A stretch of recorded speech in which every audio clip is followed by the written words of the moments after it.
Suportado at handang pag-aralan ng Kamara ang panawagan ni Pangulong Ferdinand R. Marcos Jr. sa kanyang SONA kaugnay sa pagpapababa ng gastusin sa kuryente at pagpapalawak ng income tax exemption.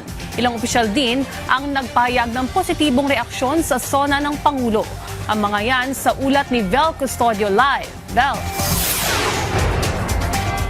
Ayos handa na mga mambabatas sa pag-aralan at isa lang sa mga pagdinig ang mga panukala na layon na pababain ang binabayarang buwis at pababain din o pamurahin ang mga binabayarang singil sa kuryente. Kasunod to ng direktiba ni Pangulong Ferdinand R. Marcos Jr. sa kanyang ikalimang State of the Nation address.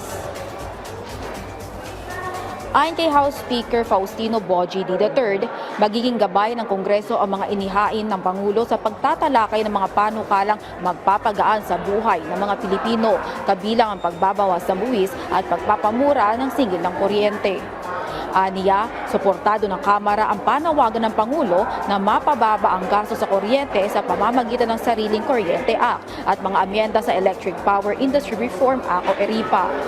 Kabilang sa pagbawal na ipasa sa consumer ang systems laws at kaugnay na VAT. Sinabi ni Dean na nakahanda ang Kamara na bigyan prioridad ang mga panukalang magpapalawak sa income tax exemption para sa mga kumikita ng hanggang 350,000 pesos taon-taon.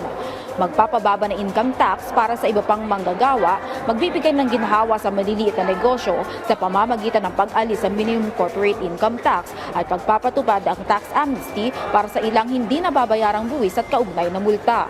Positibo rin ang reaksyon ni Batangas 2nd District Representative Jervil Luistro sa SONA ng Pangulo. I was able to appreciate is the tax relief measures. Kasama na doon yung zero income tax. Mga income earner 350,000 and below annual income. He likewise mentioned also the amnesty para sa estate at dun sa mga income tax qualified to avail of the same. Handa na rin ng Senado na talakay na pag-aralan muli ang paggamit ng nuclear energy para sa energy security.